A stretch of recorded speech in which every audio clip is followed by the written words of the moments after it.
उनको हमने उसमें फेसबुक में भी कवर किया है आज की वीडियो में। कुछ लोग पढ़ते हैं, नौकरी लगते हैं, कुछ लोग ऐसे ही रह जाते हैं। ठीक, कई तो अच्छे बच्चे भी खड़े हैं, मतलब पढ़ने वाले एक दो तो नहीं, वो तुम्हें लगते रहते ना पढ़ने वाले, वो होते नहीं पढ़ने वाले। चश्मा लगाए लड़के से पढ़ता था। कौन सा? सेकंड नंबर वाला। हाँ, ऐसे जो गलतफहमी का शिकार हो जाते हैं कई। ऐसे ही मैडम जो है ना, जैसे हम लोग जब पढ़ाना शुरू सा किया था तो मैडम ऐसे कई बच्चों को बोलती थी। उसमें एक ग्रुप था, मैं नाम यहाँ पर नहीं लूंगा क्योंकि ये वहां तक पहुंचती रहती बातें, फिर वो बोलते हैं कि हमारी बेइज्जती करती है। पर उस ग्रुप में से एक लड़की ही नौकरी लगी थी, बाकी सभी रह गए थे। वो मैडम के पूरे भगत रहते थे और मैं कहता था कि इनकी क्लास में आंखें बंद रहती इसलिए नौकरी नहीं लगेंगे। वो लगी नहीं नौकरियां, बेशक मैडम से पूछ लो, ये कन्फर्म कर लो। देखो, ये सच्चाई है कि जो मैथ्स नहीं पढ़ेगा वो उसका दिमागी विकास नहीं होगा। और मैथ्स ना मेंटल डेवलपमेंट के लिए बहुत ज़रूरी है। जैसे जीके जो है आपने समझा आधा अधूरा तब भी काम चल जाएगा। किसी भी पढ़े लिखे इंसान को रीजनिंग और मैथ्स कंपलसरी सीखने चाहिए, क्योंकि उनके बिना आपके दिमाग का जो ढक्कन है ना, जो तर्क शक्ति है, विकसित नहीं हो सकती। तो भाई जो ये पीछे खड़े हैं, तुम लोगों को थोड़ा मेहनत करनी पड़ेगी। ऐसे थोड़ा एम्बैरेसमेंट फील होना चाहिए कि हम इस बैच में रहते हुए पीछे क्यों खड़े हैं। मेहनत किया करो।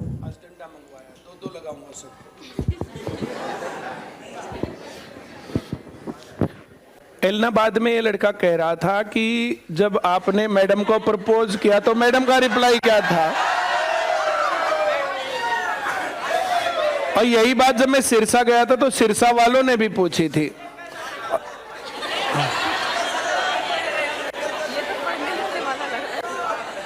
और यही बातें हम लोगों ने, जैसे यहाँ पर भी मैंने एक बार डिस्कस की थी ना। हाँ, एक लड़का जो है जयपुर का है, नाम ध्यान नहीं आ रहा मुझे, बोला जो है मुझे एक लड़की बहुत पसंद है लेकिन वो मुझे मना करती रहती है।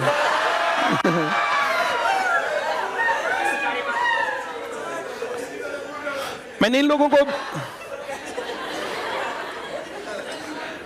इनको ये कहा था कि तुम अपनी तैयारी और पढ़ाई और अपने व्यक्तित्व को इस प्रकार से बनाओ कि मैंने ये कहा था कि जब बबीता मैडम वहां पर, जब मैंने जो है शादी करने के लिए जो है चूज किया या प्रपोज किया या जब हमने शादी की, तो उस पूरे कोचिंग सेंटर में सबसे ज्यादा पढ़ी लिखी समझदार दिखने वाली थी।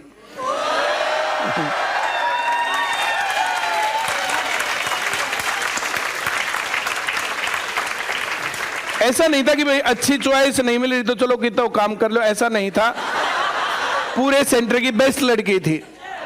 मैं इनको कह रहा था, देखो मैं मोटा ताजा तो जब भी था ही, इतना नहीं तो थोड़ा बहुत कम और ज्यादा तो था ही, पर अपनी पढ़ाई लिखाई, बिहेवियर और बाकी चीजों को इस लायक बनाओ कि कहीं कोई दिक्कत ही ना आए, जिसको कहो वहीं तैयार मिले।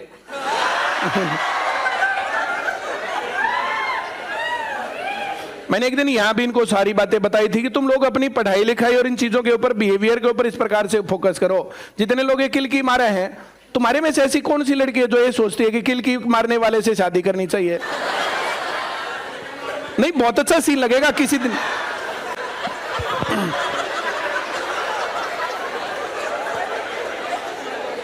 हम लोग अक्सर जो है ना, जैसे मैं बाइक पर जाता था तो अक्सर हम बाइक पर जो इधर उधर जो है दिल्ली विल्ली देखते रहते थे, कई बार घूमते रहते थे। तो ऐसे तुम लोग भी जो है, जैसे तुम्हारा भगवान करे अफेयर चले बढ़िया, फिर तुम शादी भी करो, उससे पहले तुम बाइक पर बैठ के घूम के आओ और फिर जो आगे वाला वो किलकी मारने की आदत हो उसकी। तो तुम लोग जब उसके पीछे बैठ के जाओ तो बड़ा अच्छा फील हो तुम्हें। तो किलकी मारने वाले लोग, इनको ना तो नौकरी मिल रही है ना इनको छोकरी मिल रही है, ये फिर बाद में कहें। तो मैंने इनको घटना बताई थी कि जिस दिन मुझे प्रपोज करना था उस दिन तुमने छुट्टी मार ली थी, याद है? हाँ। जिस दिन मैडम को मुझे प्रपोज करना था उस दिन मैडम ने छुट्टी मार ली। हम लोग अक्सर जो है सेंटर में सबसे पहले दो या फिर जो है एक दो आगे पीछे जाने वाले लोगों में से थे। अब वहां सेंटर में जाकर के पहुंचते तो फिर बैठे रहते थे।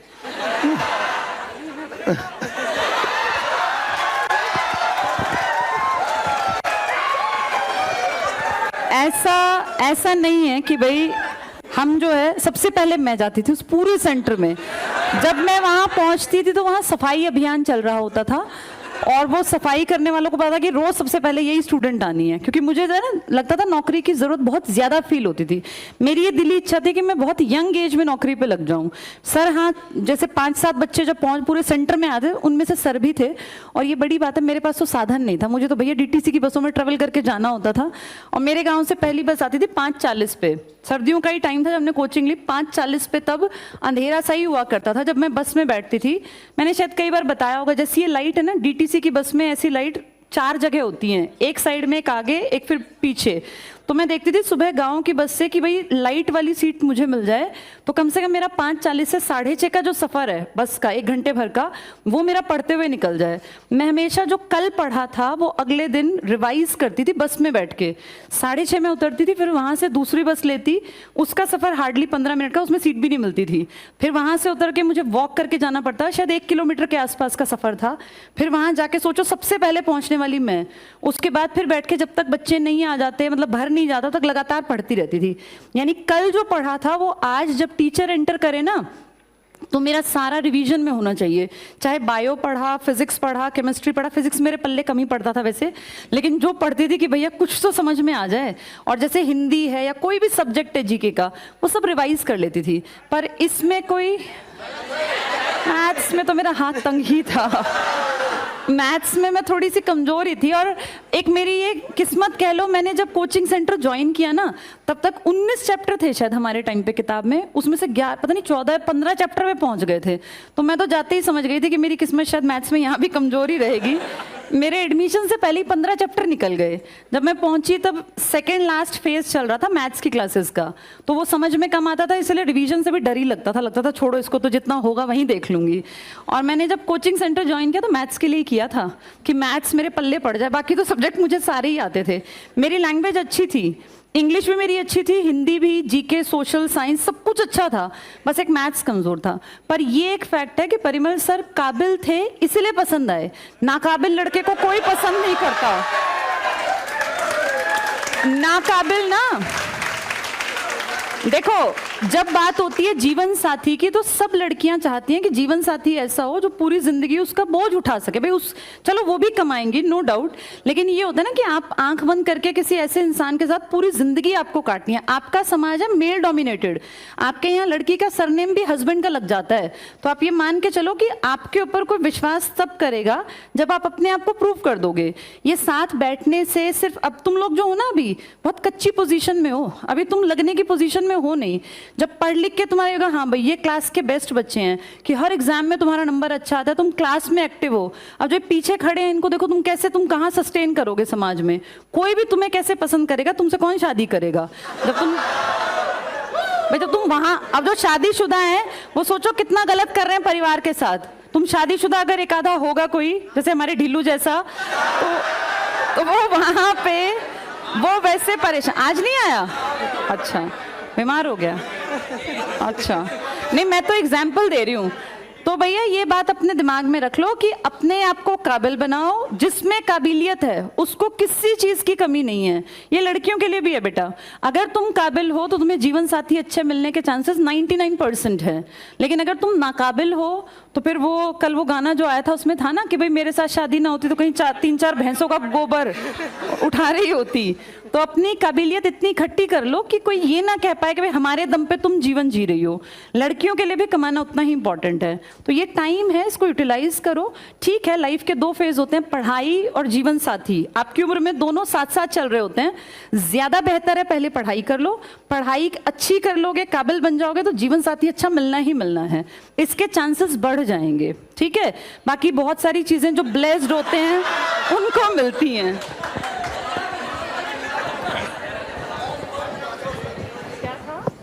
जो लोग इस चक्कर में रहते हैं first impression is the last impression.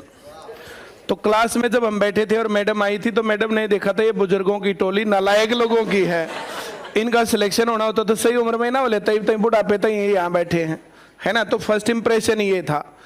और फिर जो है 2-3 दिन के बाद एक दिन मैं बैठा था एक सीट पर, दूसरे पर मैडम आकर के बैठ गई, तो एक्सक्यूज मी,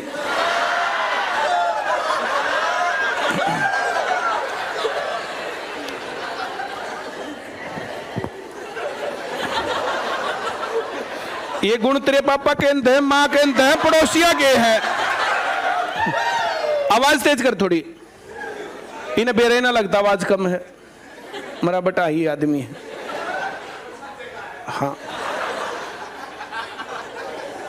ऐसे गुण इधर उधर से होते हैं ना, जो बातें सुनने की उसमें बोल लेंगे वे कुछ ना कुछ।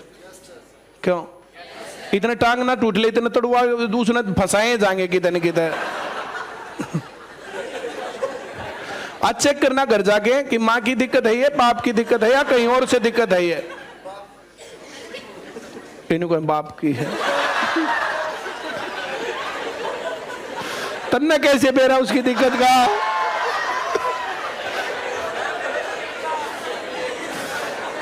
उसका खुजली कौन सी जगह उससे न बेरा है, अख्तर ने भी बेरा है।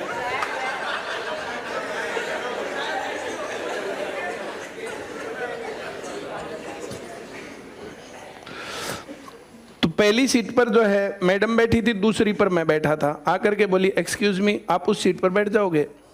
माँ क्यों, मेरे के खा जोरी है। लिटरली यही सब थे। बोला नहीं, उस ज्योति से है ना मुझे कुछ सवाल पूछने। एक ज्योति लड़की थी, मगर वाह मेरे पे पूछे, तू पूछ जाएगी। तो फिर बोली थोड़ी बार मैं जब वो इतना उठने लग गया, मैं जो भाई इतना है तो फिर क्यों खाम गए बैठे रहे। तो कोई बात नहीं, बोला बैठे रहो। मैं बैठा रहा। तो थोड़ी बार वो ज्योति आई आते हैं, बोला परिमल ये सवाल बता दोगे? उस तो पहले दिन एक जो है कोई जो हमारी छोटी घटना हो गई थी, कॉल पर बात कर ली थी मैंने एक से, और तो बोला मेरा नंबर लेने के लिए बात करी थी। मैं तेरे पर की 70 आना, चल तेरा नंबर लेकर, और जबरदस्ती नंबर लेकर हमने किसका क्या करना है। तो ये घटना थी। तो उसके बाद कोई इस प्रकार से होकर एटीट्यूड दिखा, उस हम सवाल क्यों बताऊं, खाम गए, चल मगा वाण दे।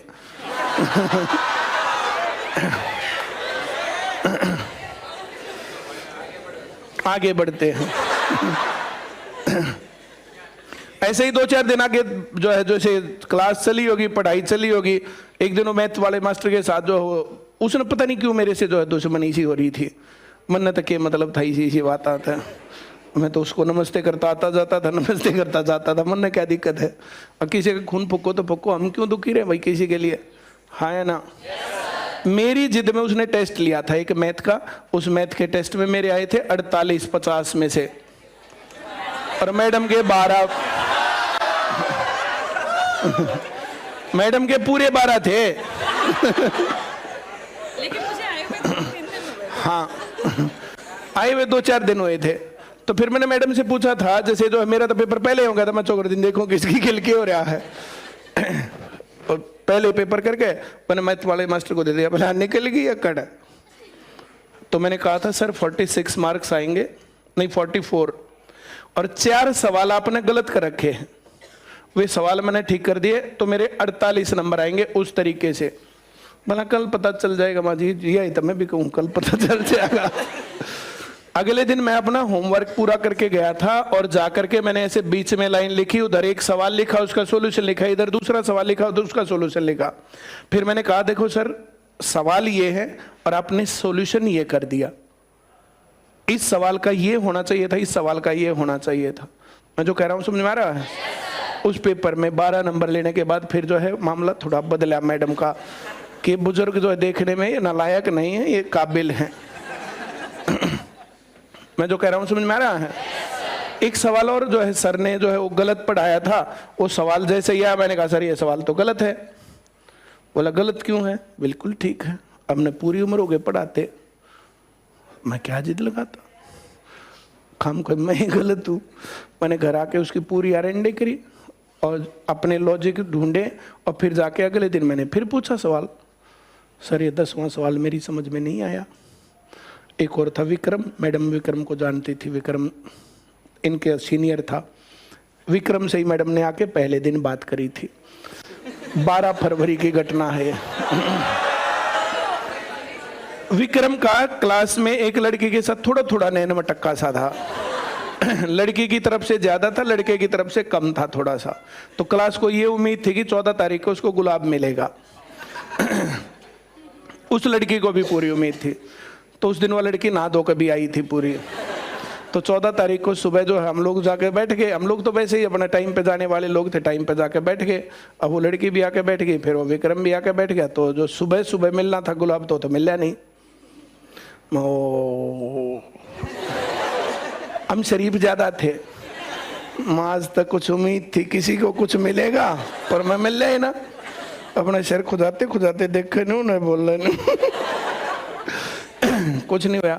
तो हमारी 2 क्लास लगने के बाद फिर एक थोड़ा सा ब्रेक होता था, ब्रेक के बाद फिर 2 क्लास लगती थी। तो उस ब्रेक में हम हर रोज चाय पीने जाते थे, बाहर जाते, चाय दवाई पी कर वापस, तो 15 मिनट का गैप होता था। तो हर रोज का काम था। तो उस दिन भाई आज चाय नहीं पीने जाएंगे, आज बीच में कुछ ना कुछ होगा। सीन है ना, वो गुलाब देगा, वह लेगी ना लेगी, हाँ करेगी ना करेगी, ऐसा सीन जो लाइव देखने में खाम खाई रह जाता। फिर मौके पर भला मौका चुकी डूमनी गावे ओढ़ चुप चोड़, जो इस प्रकार से थोड़ा ही करना चाहिए। तो मौका पर जो है होना चाहिए आदमी। तो हम बैठे, फिर भी बात बनी नहीं। तो हम लोगों का विचार था कि भाई जो छुट्टी के टाइम पर तो बात बढ़ेगी। जैसे मैडम स्कूल में थी, वो भी स्कूल में था, से जो जिन्होंने डाइट वगैरह कर रखी थी, तो डाइट या जेबीटी कर रखी थी, डाइट और जेबीटी का ही वो था। तो कुछ लोग उसमें जॉब में लगे हुए थे कॉन्ट्रैक्ट पर, तो उनका लास्ट क्लास मिस करके अगर जाते तो टाइम पर पहुंचते, नहीं तो लेट पहुंचते। तो रोज की रोज कैसे मिस करें, रोज की रोज लेट कैसे पहुंचे, तो लास्ट क्लास को मिस करके भागते थे। तो जिस दिन वो फूल देना था उस दिन भी अपना जो लास्ट क्लास में विक्रम ने तो ठाया बे घर सट। तो जैसे वो भाग्या मैडम भी ठा गया बे घर सट। तो first impression is the last impression. और कहीं पे निगाहे कहीं पे निशाना।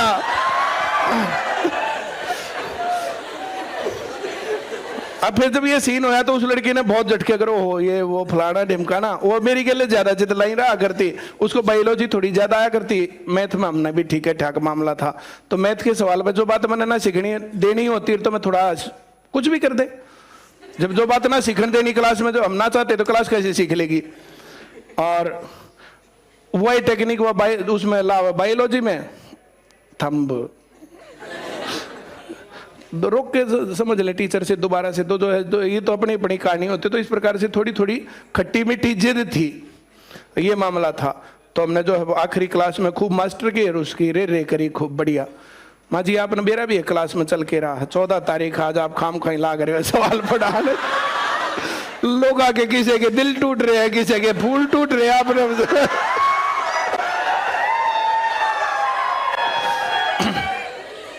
उस लड़की का पहली भर्ती में सिलेक्शन हो गया था, अगले दिन से वो आई नहीं। मिठाई खुआना आई थी मेरे से, मिठाई बोला आप जरूर लो, माँ तू मेरे तो जरूर खुआ। तो नौकरी लगी हुई थी। फिर उसके बाद वो लड़की नहीं आई और फिर हम लोग जो ऐसे ही पढ़ते थे, वो उधर बैठता था, हम इधर बैठते थे। बैठ के ये पेपर वाली घटना हुई और फिर ऐसे ही बात करते करते रहा होगा कुछ ना कुछ। तो एक दिन जो है मैंने बात करनी थी, उस दिन मैडम छुट्टी पे, मैंने फोन करा, माँ आज मैंने तेरे से बात करनी थी, आज तो छुट्टी मार गई। बोला क्या बात करनी थी बताओ। माँ हमने सामने बैठ के बात करनी, इतनी हल्की कोना की फोन पे करूं। बोले नहीं फिर भी थोड़ा हिंट दे दो। मैं ना माँ तू छुट्टी खाम कहीं मार गई, तू आ जाने। तो फिर मैडम ने उस दिन भी आने के लिए प्रयास किया था कि जो बस किस्त कौन सी मिलेगी कौन सी नहीं मिलेगी, फिर मैं कैसे आऊंगी कैसे नहीं आऊंगी, क्या रहेगा क्या नहीं रहेगा। फिर वो फाइनली जो प्रैक्टिकली पॉसिबल नहीं था, मन में तो था मैडम के में कि मैं आऊं।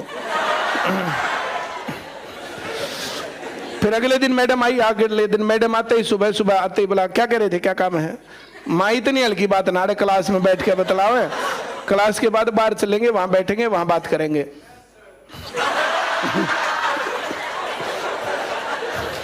वो भी उकड़ू हो रहा है।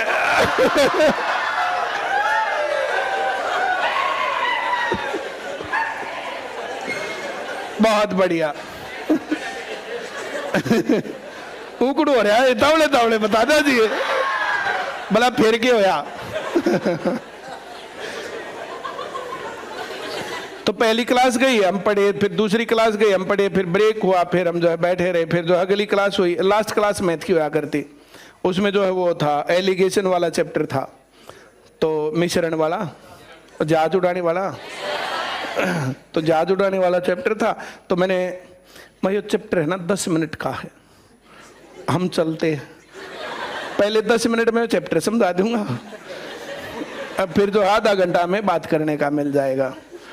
तो हम लोग ये डिसाइड कर ही रहे थे, हम जाने की प्लानिंग में ही थे, इतने टीचर आ गया मैथ का। अब टीचर क्या क्या कैसे जा। तो मैं इस तक कहूँगा चल, भैया बोला ना।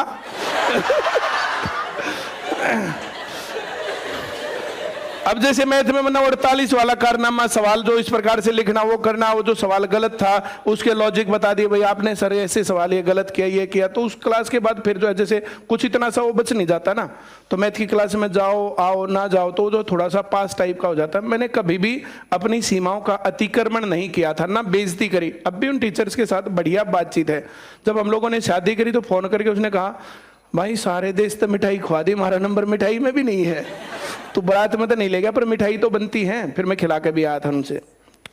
अच्छे ऐसे जैसे सवाल गलत हो गया नहीं हो गया, ये जो है जैसे बिगाड़ने वाली बात थोड़ी होती है, जिद वाली बात थोड़ी होती है, अननेसेसरी की बात है। तो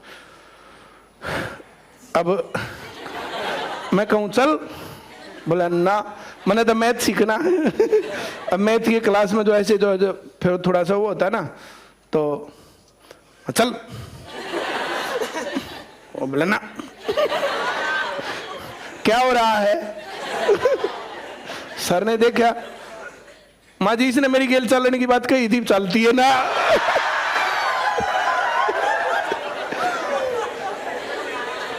और मैं इसका अपना बैग तो ठहरा था, इसका बैग ठा गया ना, सट मार पाँच पाँच फेरी आई।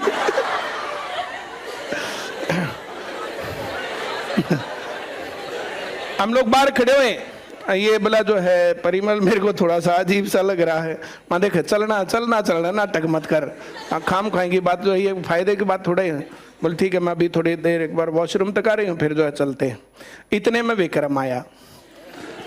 तो विक्रम जैसे वो जर्नली में लास्ट क्लास मैथ की हुआ करती थी, तो मैं जर्नली छोड़ देता था, जर्नली उसने स्टैंड पे छोड़ा करता। तो उस दिन भी विक्रम आया, बोला यार आज मजा आ गया यार, आज मैं पहले लेट हो गया था, ये टॉपिक है ना मेरे को कभी भी समझ में नहीं आया, तो थोड़ा सा समझना बहुत जरूरी था और मैं बीच में इसलिए आया, तो यार जल्दी से मेरे को स्टैंड पे छोड़ दे, मैं टाइम पर पहुंच जाऊंगा। मैं भाई आज मेरी दूसरी सवारी है, आज तेरा काम चलेगा नहीं। बोला तेरे तो कौन दूसरी सवारी है? जैसे मैंने जेबीटी कर नहीं रखी थी, वे सभी लोगों का सर्कल था, जेबीटी कर रखी थी, सब लोग इकट्ठे पढ़े थे 2-3 साल, 2 साल तो पढ़े थे। फिर उसके बाद जो है जैसे एकदम से वैकेंसी थोड़ी आती है, वैकेंसी आने के बाद तैयारी करने लगते हैं। तो कोई 3 साल से साथी था, कोई 4 साल से, और 2 साल के तो सब थे ही। तो उस दौर में जो है मैं वहाँ पर जो है, पर ऐसा नहीं था कि मैं ऑड वन आउट था, मैं वहाँ सब लोग जानते थे मुझे, मैं नॉन फेस था, बहुत ज्यादा नॉन फेस। जिस दिन वो सवाल ऐसे हुआ था, तो सवाल ऐसे करके तो सभी लोग देखने आए थे कि परिमल कौन है। एक दिन तो मैं बैठा, 2 लड़कियां, वो सबसे ज्यादा स्मार्ट थी, अपने आप मानती थी, हम उनको कुछ नहीं माना करते। बोली एक्सक्यूज मी, मैं कहा हाँ। बोले इस क्लास में परिमल कौन है? माँ क्या करेगी? बोला मैंने सुना है उन्होंने चंदन सर की बहुत बेइज्जती करी है। माँ चंदन सर की बेइज्जती? माँ परिमल तो मैं ही हूँ, पर बेइज्जती तो नहीं करी।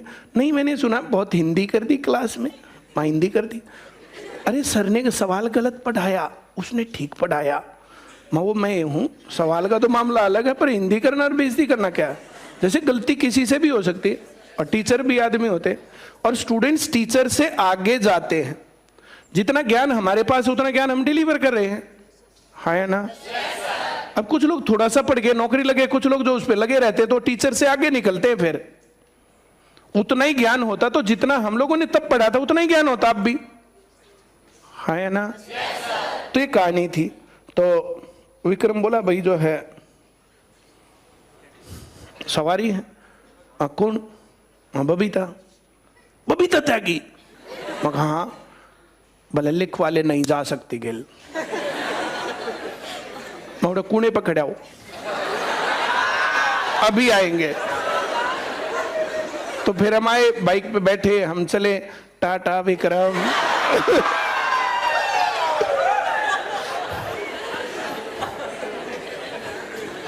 फिर हम लोग गए, वहां जाके पार्क में बैठे, एक पेड़ जो है वो अब भी हमें याद है।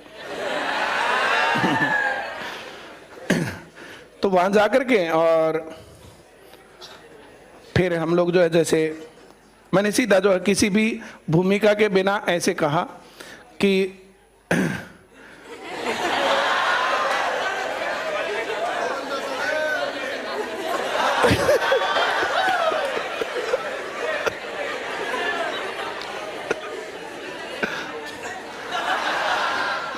वाह भाई वाह,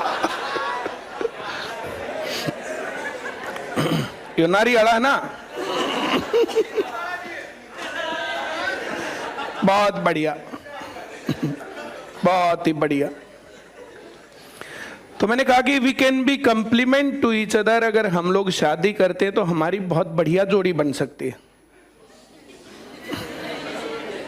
और कुछ नहीं कहा था। तो मैडम ने तुरंत से जवाब दिया, हाँ मैं भी यही सोच रही थी।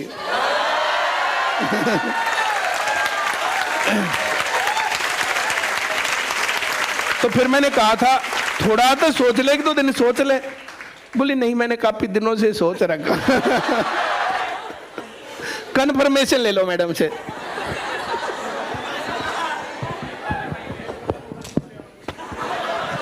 देखो कुछ चीजें जो मुझे लगता है ना आपकी डेस्टिनी में होती हैं, आपकी किस्मत में होती हैं। मेरी बड़ी सिस्टर ने लव मैरिज की थी और 2003 की घटना है ये, 3 की, उस ज़माने मतलब 20 साल पहले, तो उन चीज़ों को पॉजिटिव नहीं लिया जाता था। तो मेरे दिमाग में ये था कि भाई मैं किसी भी कंडीशन पे अपने पेरेंट्स के अकॉर्डिंग अरेंज मैरिज ही करूँगी। और जो विक्रम वाली बात सर ने बताई ना, तो मेरी इमेज इस तरह की थी कि मैं थोड़ा स्ट्रिक्ट टाइप की लड़की हूँ। और मैं आपको बताऊँ, मैंने 12th क्लास में एक लड़के को पीटा भी था क्योंकि उस बेवकूफ़ गधा टाइप का लड़का था। और उस लड़के ने मुझे जो है ना 10 दिन की छुट्टियां पड़ती हैं केंद्रीय विद्यालय में, तो उसने उससे 10 दिन के लास्ट डे जब हम स्कूल गए, उसने कार्ड मुझे एक बच्चे के हाथ भिजवाया। तो मुझे ये था कि कौन गधा है ये, अब वो मुझे पता ही ना हो क्लास में कौन लड़का है। छुट्टियां मैंने कैसे काटी, मुझे लगता था बस अब मुझे आज मिल जाता मैं उसको आज पीटूं। जब मैं छुट्टियों के बाद पहले दिन स्कूल गई तो मैंने पहले मेरे साथ जो बैठी रीटा, उससे पूछा ये लड़का कौन है। तो उसने अरुण नाम था शायद उस लड़के का। उसने बताया, अब कहीं सुनेगा तो सोचेगा बबीता मेरे बारे में कहाँ कहाँ बोल रही है। तो उस लड़के ने, मैंने जाके 12th जैसे बड़ी क्लास हो जाती है ना लास्ट डेज से, अब सर्दियों के आसपास की बात थी, दिसंबर जनवरी की बात होगी क्योंकि दिसंबर में छुट्टियां पड़ती हैं। फिर मैंने जाके क्लास पूरी भरी हुई थी, मैंने उसके उस पर कार्ड फेंक के उसको अच्छा धुना। अब जैसे कोई गलती में होता तो थोड़ा डरता भी है, वो लड़का बैठा तो मैंने थप्पड़ ही थप्पड़ उसके पीछे पीठ पे चांटे, जहाँ मतलब जैसे हुआ कि वो बेचारा उठा ही नहीं टेबल से। फिर हमारी क्लास में एक थोड़ा सेंसिबल सा लड़का था दीपक, वो आया और उसने कहा बेटा मैं इसकी तरफ से माफ़ी मांगता हूँ, गलती हो गई ये वो पूरे में फैल गई। फिर साइंस स्ट्रीम में, कॉमर्स में, सब मुझे देखने आए कौन है बबीता त्यागी। तो मेरी इमेज थोड़ी इस तरह की थी कि मैं स्ट्रिक्ट लड़की हूँ, और वो डाइट में भी कैरी ऑन रही। तो इसलिए विक्रम को विश्वास नहीं हुआ कि बबीता त्यागी इसके साथ बैठ के ऐसे चली जाएगी। 2 साल हम डाइट में थे। कितनी बार ऐसा होता था मैं लेट पहुंचती थी, हमारे यहाँ से साधन नहीं थे। और विक्रम एक अच्छा लड़का था, हम अच्छे दोस्त थे, ऐसा नहीं कि हम जानते नहीं, मेरा सीनियर था। और मेरी जो बेस्ट फ्रेंड थी उसके पिताजी के पास वो पढ़ता भी था। तो मुझे पहले से पता था कि विक्रम का उस ज़माने में अफेयर चल रहा था, उससे उसने शादी भी की, दोनों बहुत अच्छा पेयर बनाते हैं। ये बात सर नहीं जानते थे, वो जो पीछे पीछे जाने वाली बात थी ना, मुझे तो पता था विक्रम कहीं भाई इन्वॉल्व है, उससे शादी करेगा, बाकी क्लास नहीं जानती थी। तो बताने का ये औचित्य है कि भाई आपकी जो पर्सनालिटी है ना, आपका जो कैरेक्टर है, जीवन साथी हर कोई अच्छे कैरेक्टर का ढूंढता है, कोई जीवन साथी को घटिया कैरेक्टर का नहीं। क्योंकि जीवन साथी का मतलब है आपकी अगली पीढ़ियां उससे प्रभावित होंगी। आप किसी कैरेक्टरलेस आदमी से शादी करते हैं, किसी कैरेक्टरलेस लड़की से शादी करते हैं, तो आपकी पीढ़ियां बर्बाद हो जाएंगी। लड़की को आगे तक की पीढ़ियां बढ़ानी होती हैं। तो मेरा पर्सनल ये मानना है कि कैरेक्टर पहली प्रायोरिटी पर रखना। शक्ल तो देखी जाती है, शक्ल सबकी ढलनी है, 50 के बाद कोई सुंदर नहीं रहेगा, झुर्रियां सबके चेहरे पे आएंगी, बाल सबके सफेद होंगे। तो पहली चीज जो चलेगी ना वो आपका चरित्र है, आपका चरित्र, आपकी काबिलियत। अगर ये 2 चीजें स्ट्रांग हैं तो फिर आप अच्छे जीवन साथी बन सकते हैं। और परिमल सर में दोनों चीजें ठीक ठाक सी थी, तो इसीलिए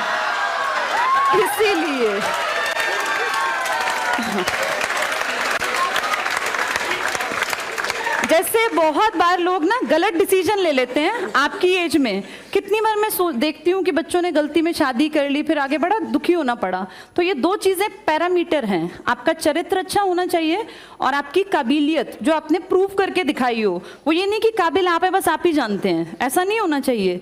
तो अपने आप को प्रूव करो, फिर ये सब चीजें बहुत अच्छी पॉजिटिव तभी चल पाएंगी। अच्छे रिश्ते पैसे की डिमांड करते हैं। ये कड़वी बात है लेकिन सच्ची बात है। आप अच्छे जीवन साथी तभी बन सकते हैं जब आप कमाते हो। बिना कमाते आप जब गांव में रहेंगे, आपके घर में बिजली नहीं है, टाइम पे गर्म पानी नहीं है, गीजर नहीं है, तो आप कितनी अच्छी लड़की चुन लेना, वो रोज आपको ताने मारेगी और फिर आप उससे फेडअप हो जाओगे। तो इसलिए अच्छा जीवन साथी जब चुनो तो ये भी ध्यान रखना कि वो इंडिपेंडेंट होना चाहिए, पैरों पे खड़ा हो, दोनों मिलके इतना कमाओ कि अपनी लाइफ को बेहतर बना सको। हम कोई अमीर घर में नहीं पैदा हुए, सर किसानों के परिवार से थे, मेरे फादर एक छोटी सी जॉब में थे। हाँ, बस इतना था कि हम दोनों ब्लेस्ड थे, हमें पढ़ने लिखने का माहौल मिल गया। लेकिन देखो, हम दोनों ने अपनी लाइफ को खुद एक सही डायरेक्शन दी। मैंने अपनी जिंदगी को 20 साल में इस काबिल बना लिया था कि मैं 4 लोगों को बैठा के खिला सकती थी, क्योंकि एक सैलरी पे आप एक परिवार पाल लेते हैं। परिमल सर ने भी बहुत यंग एज में, जब पिताजी चल बसे तो सारा घर परिवार संभाला। कहने का ये मतलब है कि सिर्फ देख के कि मैम और सर ने ऐसे शादी कर रखी है, सक्सेसफुल आज कहाँ पहुंच गए, इसको मत देखना। ये देखना कि हमने वो डिसीजन लेने से पहले अपने आप को कहाँ तक पहुंचा लिया था। हम दोनों काबिल थे। मेरी जॉब 100% गारंटी मुझे पता था लगेगी, क्योंकि मैं पहले से इसके लिए बहुत पहले से मेहनत कर रही थी। ऐसे ही परिमल सर भी अचानक से सक्सेसफुल नहीं हुए। परिमल सर वहां पढ़ने आने से पहले एक सक्सेसफुल आदमी थे। तो जब 2 सक्सेसफुल लोग मिलकर आगे चलते हैं ना, तो वो जिंदगी को बहुत बेहतर बना पाते हैं। तो सिर्फ किसी को ऐसे देख के ही सोचना कि हम भी ऐसे बन जाएंगे, ऐसा पॉसिबल नहीं है। बहुत मेहनत करनी पड़ेगी। तुम्हें आज हम यहाँ खड़े हुए दिखते होंगे, बहुत लोगों को लगता होगा ऐसे ही हम भी आगे जाके बन सकते हैं, लेकिन हमने बहुत मेहनत की है। हम मेहनत करके कोई भी हम जैसा या हमसे बहुत बेहतर बन सकता है। और मेरी तो दिली इच्छा है कि तुम खूब पढ़ो, खूब लिखो, आगे बढ़ो और हमसे बेहतर बनो, तो हमें भी दिल से खुशी होगी। ऑल द बेस्ट मेरी तरफ से।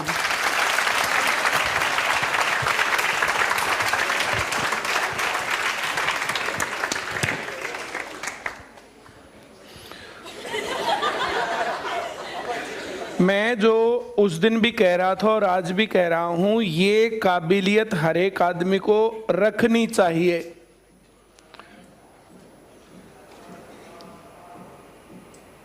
जब मैंने प्रपोज किया और जब मैडम ने हाँ की, तब उसके बाद वैसे तो मुझे लव मैरिज नहीं करनी थी, घर वालों की ही मर्जी से शादी करनी थी, लेकिन अब तो करनी ही पड़ेगी। मैं जो कह रहा हूं समझ में आ रहा है? और कार्ड देने पर पिटाई करने वाली और ये सब चीजें दिखती तो है ना, या नहीं दिखती बिहेवियर में? क्यों? एक कोई कहे बोला तू सुमन ने जाना है, बोला कौन सी आइसक्रीम के चक्कर में क्यों तो के पास से मोटरसाइकिल पे बैठ लेती, या जिसकी ये इमेज कि बबीता त्यागी तेरे पीछे हो ही नहीं सकता। उसके बाद हमारी जो जैसे कोचिंग पूरी हो गई, कोचिंग पूरी होने के बाद हम जर्नली हर रोज मिलते थे। क्या हो गया, एक आधा दिन बीच में मिस होता था, तो जर्नली मिलते थे।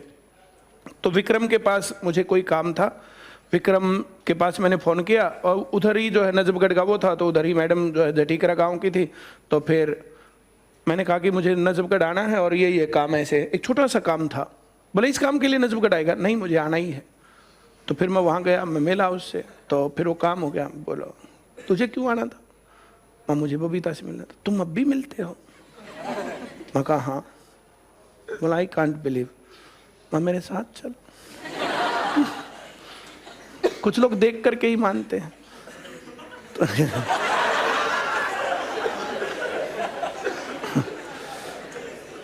उस दिन मैडम जो है जैसे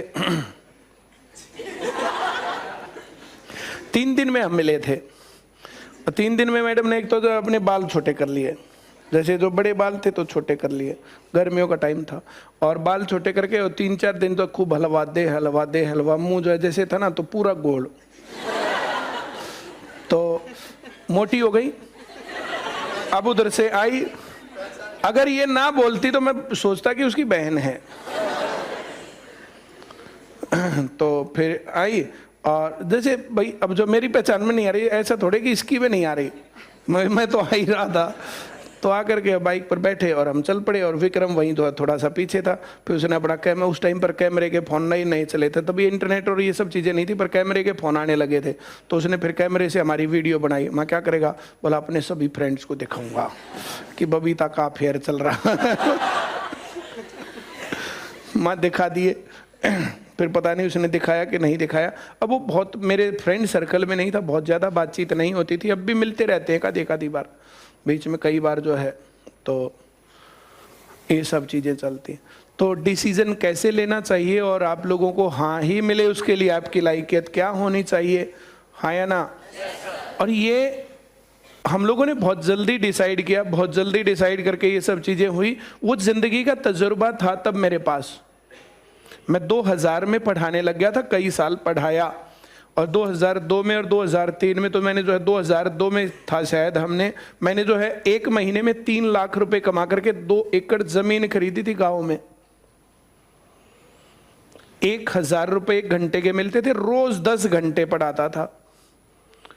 3 घंटे एक जगह, दूसरी जगह जाके 4 घंटे, और फिर वापस पहली जगह फिर 3 घंटे, हर रोज 10 घंटे, रोज 1000 रुपए के हिसाब से 10,000 रुपए बनते।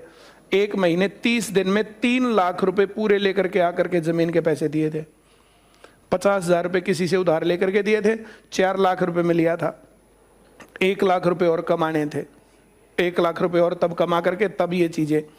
तो मैं ऐसा नहीं था मेरे पास कि जो है भाई कुछ है ही नहीं, पल्ले ही नहीं है कुछ भी, ये नहीं वो नहीं, ये लायकियत मेरे पास थी। और जब मैं क्लास में पढ़ाता था तो वहाँ पर जो जैसे चीज़ों से और बाकी चीज़ों से जो है कॉन्फिडेंस महसूस नहीं होता। हम लोगों की क्लास में जब हम पढ़ रहे थे सिलेबस चेंज हो गया था, वो सब्जेक्टिव पेपर आ गया। पहले ऑब्जेक्टिव था, सब्जेक्टिव भी डाल दिया। 120 नंबर का पेपर होना था, 80 का प्री पेपर कर दिया ऑब्जेक्टिव और 200 का सब्जेक्टिव। अब वो सुबह सूचना ही पेपर से 10 दिन पहले सारे टीचर सारा स्टाफ, अब क्या करें। अब हम क्लास में देखे, इंतजार करें, 8 बजे की क्लास, 8:30 बज लिए। तो मैंने कहा मैं ही जाता हूँ। बोला तू क्या करेगा? मैं टीचर्स को कॉन्फिडेंस देता हूँ। फिर मैं गया, मैंने उनको कहा सर मैम आप लोग क्यों चिंतित हो, एकदम से सिलेबस चेंज हो गया, अब हम क्या करें। ऐसे बहुत ज्यादा चिंतित। मैं क्या चेंज हो गया, क्यों डर रहे हो? जब हम ऑब्जेक्टिव में पढ़ते हैं, हमने पढ़ा गुप्त काल को स्वर्ण काल क्यों कहते हैं, ये आएगा पेपर में।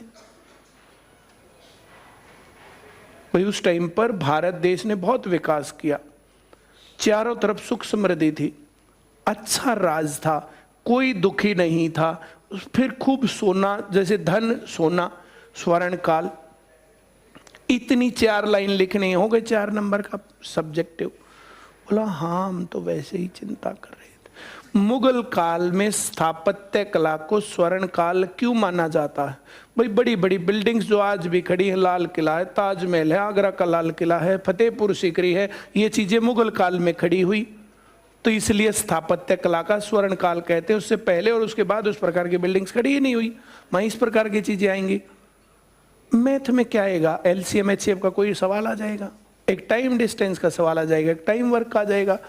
हद बेशर्मी करेंगे, मेंसुरेशन का डाल देंगे। ऐसे ही पॉलिटिक्स में आएगा, मूलभूत कर्तव्यों के बारे में आप क्या समझते हैं, एक्सप्लेन करें। फिर कॉन्फिडेंस, हाँ हम तो वैसे ही चिंता कर रहे थे, हमने तो पढ़ा रखा। हाँ ये कॉन्फिडेंस लाओ पहले अपने अंदर, और क्लास में जाके बोलो हमने इसमें क्या चिंता की बात है। और क्लास में आकर उन्होंने ऐसे मारा, इसमें क्या चिंता की बात है। मैं जो कह रहा हूं समझ में आ रहा है? अब कोई बात नहीं, कोई बात, कोई, अरे तू अपना दरवाजा बंद कर लेना है। वो लट्ठा के चल, इन दरवाजा बंद कर ले, जय राम जी के। इसने नहीं सोची बंदर या कुत्ता आ गया। बहुत बढ़िया। तो इसमें जो है ना ये कॉन्फिडेंस की बात होती है। मैंने कहा कि अगर आप लोगों को थोड़ी सी चिंता लग रही है तो मैं जाके एक लेक्चर दे देता हूं, सभी को इकट्ठा कर लो। भाई सब्जेक्टिव होने से क्या फर्क पड़ेगा?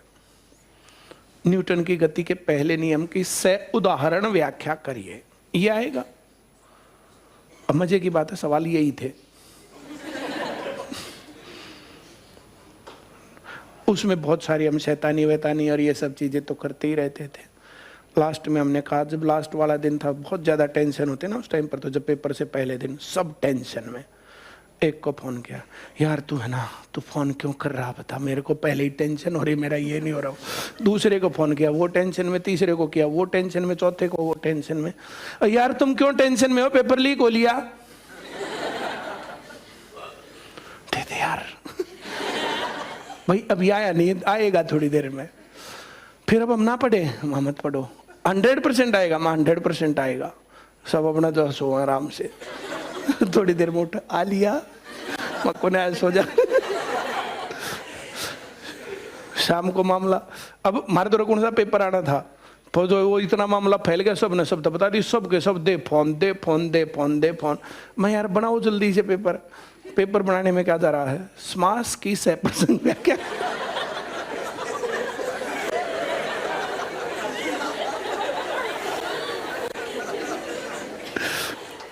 तो इस प्रकार से सब्जेक्टिव पेपर 20 सवाल बनाने में क्या जा रहा था, 3 सवाल डाले हिंदी के, 3 डाले इंग्लिश के, 3 डाले ऐसे। और जितनी चीजें पढ़ रखी थी हमने, बेरा था ना कौन कितने पानी में है, 2-3 सवाल उससे ऊपर के बनाए, 2-3 जो कम हाथ समझ में आ करते हुए बनाए, बाकी आसान बना दिया। और बना करके जो है चल मेरे भाई फोटो पहुंचे लोगों के पास, और जो है यार ये सवाल आ रहे हैं, जो है भैया हम जो है ना 2 को बताएंगे, तुम उनसे पूछ लेना ऐसे करके। और हमने जो सबने कहा ये पेपर ही है, भला इसने रगड़ देते हैं, भले ऑब्जेक्टिव दे दो। 80 नंबर बनाने थोड़ा मुश्किल काम है ना, आया नहीं यार, आया अगर आया तो हम दे देंगे, और ना आया तो फिर ऑब्जेक्टिव तो तुम करे दोगे, सब्जेक्टिव का मामला हो तो देखो ठीक। अच्छा इस बीच में जो है विक्रम का जो है, जैसे उसकी गर्लफ्रेंड की पहले उसमें वो हो गई थी, जॉब लग गई थी, उसकी पहले वाले में लगी नहीं, फिर दूसरे में। तो जैसे यार पेपर दे दे, सुबह से दोपहर में पेपर दे दे, फिर शाम में पेपर दे दे, पेपर दे दे, यार परिमल दे दे, ब्याह अटक रहा है।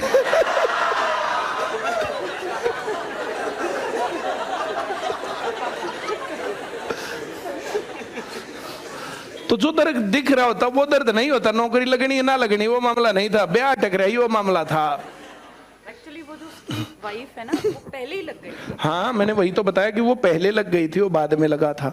तो जब नौकरी लग गई, लड़की नौकरी लग गई, तो लड़की लग गई, तो फिर घर वाले जो है भाई शादी शादी शादी। अब क्या करे, अब लड़की अपने घर बताने में भी जो है थोड़ा मामला उस टाइम की बात है, ये वो बताने में भी दिक्कत है। और लड़के ने अपने घर बता रखी थी, उसकी माँ इंटरकास्ट मैरिज थे उनकी भी, लड़के की माँ अपना, मैं तो इसने घर तक काट दूंगी।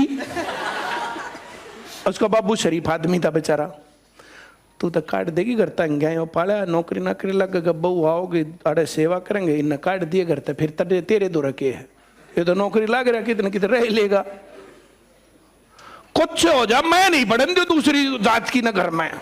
वो अपन जो पूरी ताड़का थी, उनका बाबू शरीफ आदमी, उसके जो बोझ तले दबा मारा कुचला, उसे सच बोले तेरा के बिगड़ेगा, छोरा जाता रहेगा, बहू जाती रहेगी, तू के फिर आड़े के करेगी, आड़े के लिए बैठी रही है, तन्ना कौन बुझना हो, कौन इजाजत की है ना है, तू ना गाओगे तो किससे नहीं बेरा, अब तू गाओगे तो फिर तो सबने बेरा लग गएगा, तू अपना चुप रही अपनी। तो ये उनके डिस्कशन चलते थे। वो एक आधी बार मैं उनके घर गया था, भला रे तो छोरे ने समझा नहीं सकता, माँ क्यों आंटी, भला ये जो है बेरा ना कौन सी जात की नहीं लिया होगा, मारे तने तो बताइए ना तू ऐसा।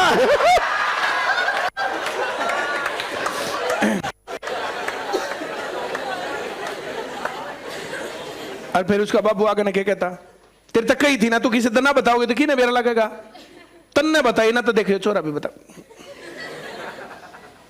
तो भाई इस छोरे ने नहीं, अपनी आंटी ने समझा, आंटी आपने क्या बिगड़ा बताओ, चाय बना कर देगी तो क्या दिक्कत है, आपने आपकी सेवा करेगी, ये वो फलाना। बड़े की दो भाई थे, बड़े की शादी हो रही थी, अरेंज मैरिज थी, वह सेवा भी ना करे थी, वो अगला कहता बोला पलड़ी तो करती है ना, दूसरी भी ना करती, बोला तू इसी ले आओगे जो सेवा ना करे, यो इसी ले आओगे जो सेवा करेगी, तो उस पर तू नहीं करवाओ। तो ये डिस्कशन के पार्ट उस टाइम पर हुआ करते थे। चलो थैंक यू मैडम जी।